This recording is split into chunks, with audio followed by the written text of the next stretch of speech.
یہ نقشہ جو ہے کہ آپ کو صورتحال انفارمل سیٹلمنٹس کی بتاتا ہے. اس زمانے میں جب انفارمل سیٹلمنٹس ایکسپینڈ ہو رہے تھے اور چونکہ ریاست یا سرکار جو تھی وہ ہاؤسنگ کے حوالے سے بڑھتی ہوئی ضروریات کے حوالے سے آپشنز قائم کرنے میں یا فراہم کرنے میں ناکام رہی, تو یہ سیٹلمنٹس تیز رفتاری کے ساتھ کر رہے تھے. آپ دیکھ سکتے ہیں کہ کراچی کے شمال میں بھی ہیں, مرکز میں تو کافی بڑی تعداد میں ہے, اور اس کے علاوہ جو مغربی علاقہ ہے کراچی کا وہاں پہ بھی بڑے سیٹلمنٹس آگے جا کے ہوا.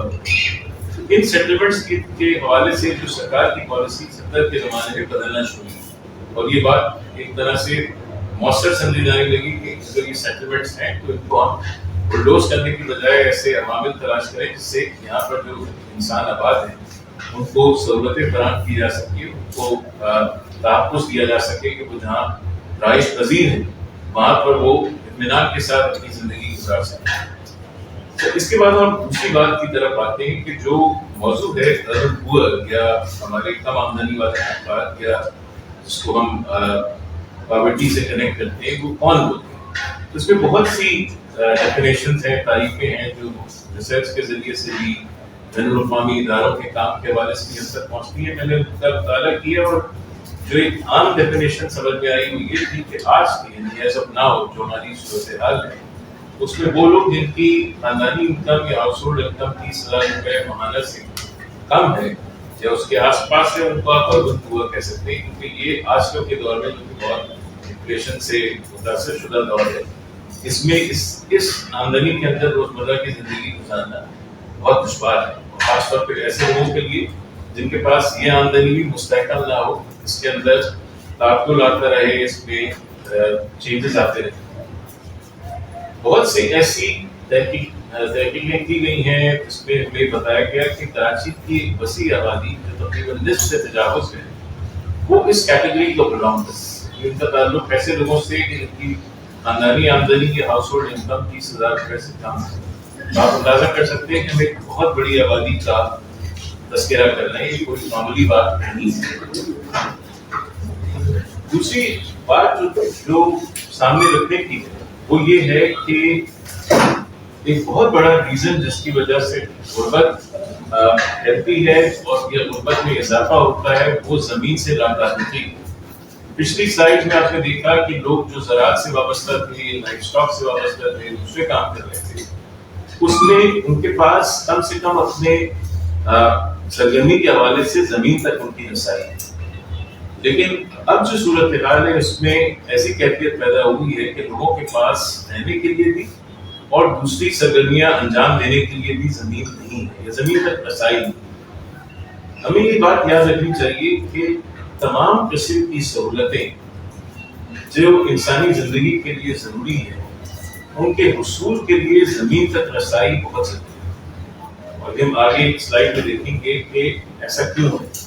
تقریباً تمام سوشل اور اکنامک گڈس جو شہری سطح پہ ہوں یا دیہی سطح پہ ہوں, اگر آپ کے پاس زمین تک رسائی نہیں, رسائی کا مطلب یہ نہیں کہ آپ زمین کے مالک ہیں, رسائی کا مطلب یہ ہے کہ بحیثیت کرایہ دار, بحیثیت مالک کے, بحیثیت کسی اور حیثیت سے جس میں آپ زمین کو استعمال کرنے کا حق رکھتے ہو, اگر وہ آپ کے پاس نہیں ہے تو آپ سہولتیں استعمال نہیں کر سکتے. اس کو ایک ڈائیگرام کی شکل میں میں نے آپ کے سامنے رکھا ہے.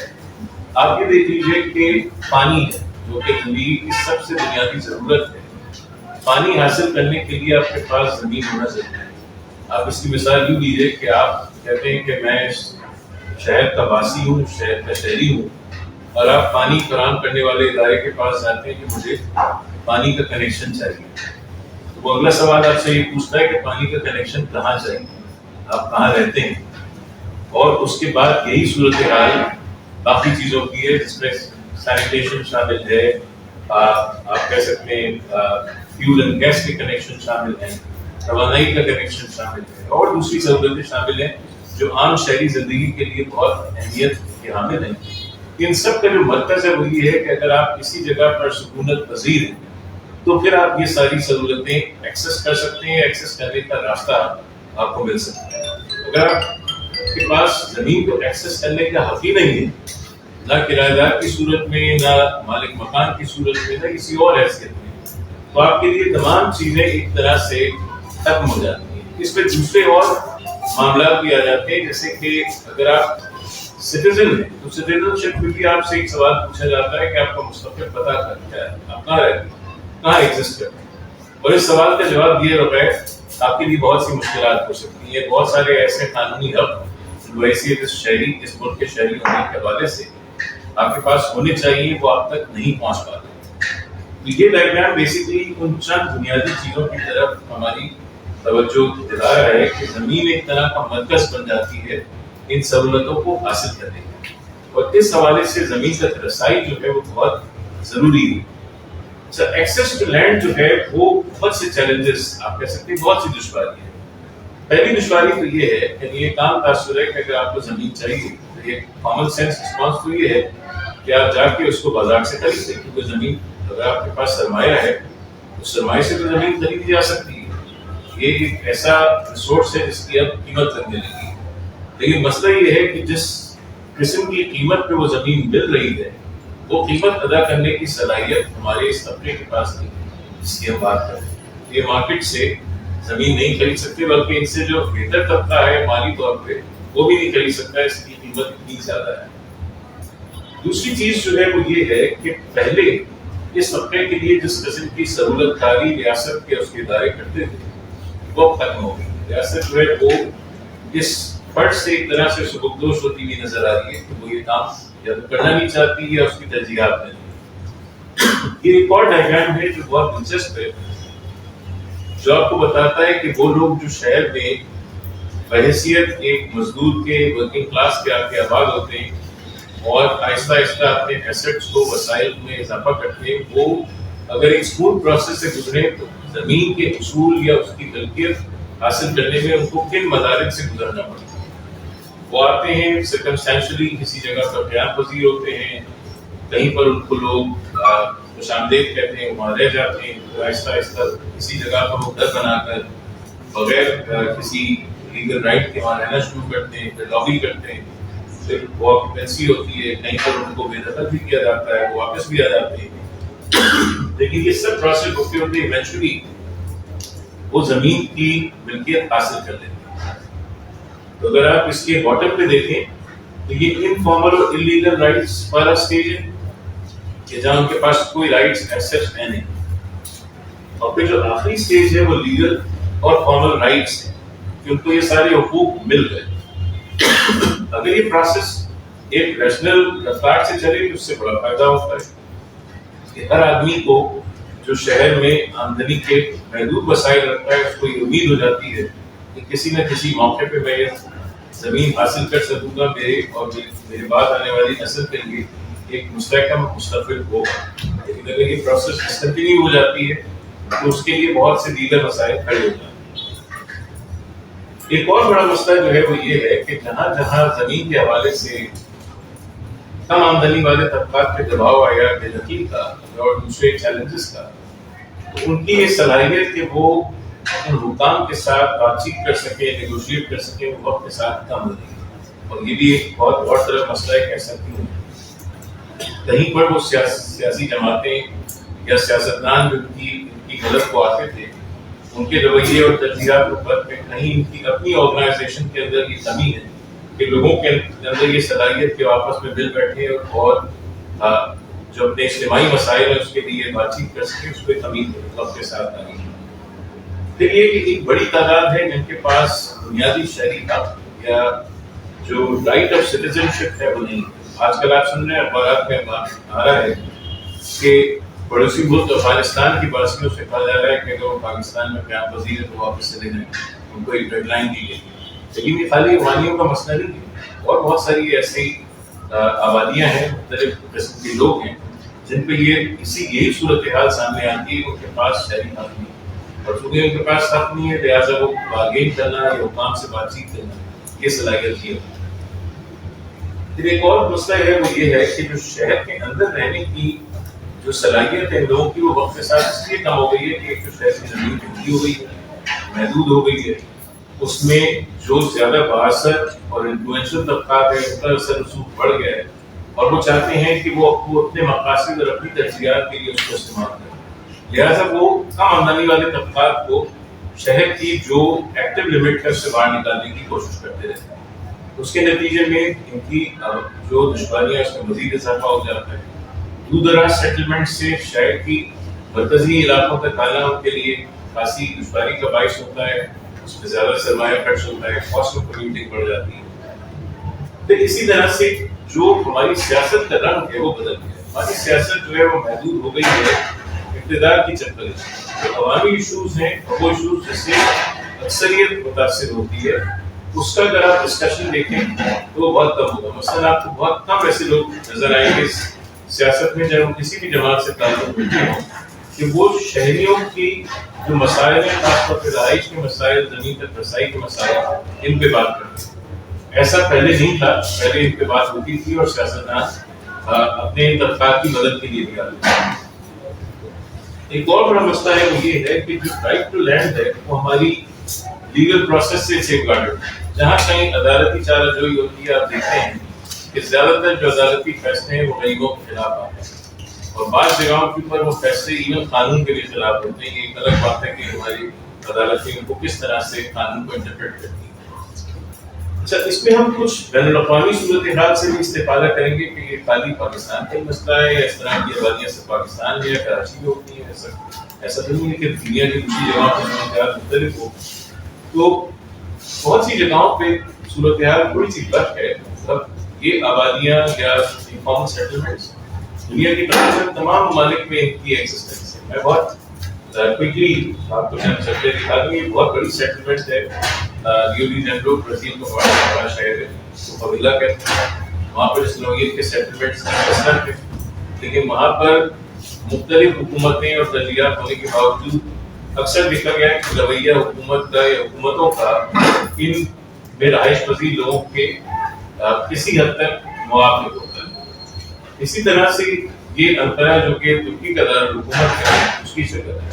اس کو دیکھ کے یہ تصور کرنا بہت مشکل ہے کہ یہ انفارمل سیٹلمنٹ ہے. اس کی وجہ یہ ہے کہ انقرہ کا موسم بہت سخت ہے. میں نے بھی 3 سال بعد رہ کے تعلیم حاصل کی تھی. میں اندازہ کر سکتا ہوں کہ یہ بھی ہاؤسنگ بہت انیڈیکویٹ ہے, کیونکہ اس میں ہیٹنگ سسٹم نہیں ہے. اس کے بغیر آپ کو سمجھ لیں کہ زندہ رہنا ہی بڑا مشکل ہو جاتا ہے. گیجے کوندو اس کو کہتے ہیں. گیجے ترکی زبان میں کہلاتی ہے رات, اور کوندو کا مطلب ہے گھر. اس یہ خاص ٹرم جیسے کہ ہماری ٹرم ہے کچی آبادی, وہاں کی ٹرم ایجاد کی گئی ان کے لوگوں نے. گیجے کوندو کا مطلب ہے کہ رات بھر میں قائم ہونے والی سیٹلمنٹ. تو بہت دلچسپ ٹرم ہے. رات بھر اس لیے کہ وہ تیز رفتاری سے سیٹلمنٹ بناتے ہیں تاکہ حکام کے لیے اس کو ایوکٹ کرنا ہے, ڈیمولش کرنا مشکل ہوتا ہے. یہ شہر کی تصویر ہے جو ہمارے سیاستدانوں کو بہت مرغوب ہے, لندن. اور آپ سب واقف ہیں کہ لندن کا امیج ہمارے عام طور پہ یہ ہے کہ وہاں جو آبادیاں ہیں وہ بہت مستحکم ہیں, وہاں لائف اسٹائل بہت بہتر ہے. آپ ریسنٹ ریسرچز دیکھیں گے تو آپ کو اندازہ ہوگا کہ یونائٹڈ کنگڈم میں بھی اور دوسرے یورپی ممالک میں غربت میں بہت تیزی سے اضافہ ہوا ہے اور بہت سے مسائل. یہ امیج ہے جو کہ مشرقی لندن کا ہے جہاں پہ ورکنگ کلاس کی آبادی بہت بڑی ہے, اور اکثر وہاں میونسپلٹیز کے ساتھ ان کا بھی یہی خلش کا معاملہ رہتا ہے. اچھا, اس معاملے کو حل کرنے کے لیے جہاں بہت سے اور اپروچز بین الاقوامی طور پہ ورک آؤٹ کی گئی, وہاں اس اپروچ کو جس کا نام سائٹس اینڈ سروسز ہے, اس کو بہت مقبولیت ہوئی ہے. اقوام متحدہ کا ایک ذیلی ادارہ ایک یو این ہیبٹ ہے, ان کے ماہرین نے 70 کی دہائی میں اس کو ترتیب دیا تھا, اور بہت سے دنیا کے شہروں میں اس کے پروجیکٹس یا اس کے مختلف پروجیکٹس کو انیشیٹ کیا تھا. اس عام اور مختصر اس کا تعلق یہ ہے کہ سرکاری ادارے زمین دے دیں اور اپنی مددات کے تحت, قواعد و ضوابط کے تحت جو مکین ہیں وہ اس اپنے شیلٹرز کو, اپنے مکانوں کو خود تعمیر کرے جیسے جیسے ان کی افورڈیبلٹی میں اضافہ ہو. کیونکہ اس کی ایک امیج ہے کراچی کا یہ علاقہ. یہ ہماری اس سے متاثر ایک اسکیم تھی جس کو میٹروولز کہتے تھے. ہمارے اس پلان کا جس کا میں تذکرہ کر رہا تھا اس میں شامل تھی, اور آئیڈیا یہ تھا کہ وہ طبقات جن کو رہائش کے لیے زمین کی ضرورت ہے ان کو اپنی زمین فراہم کر دیں, وہ آہستہ آہستہ اس پہ اپنے مکان تعمیر کریں. لیکن وہ یہ کہ جب یہ میٹروولز جو تھیں یہ کراچی ڈیولپمنٹ اتھارٹی نے لانچ کی, بجائے اس کے کہ یہ ان لوگوں تک جاتی جو کہ اصل میں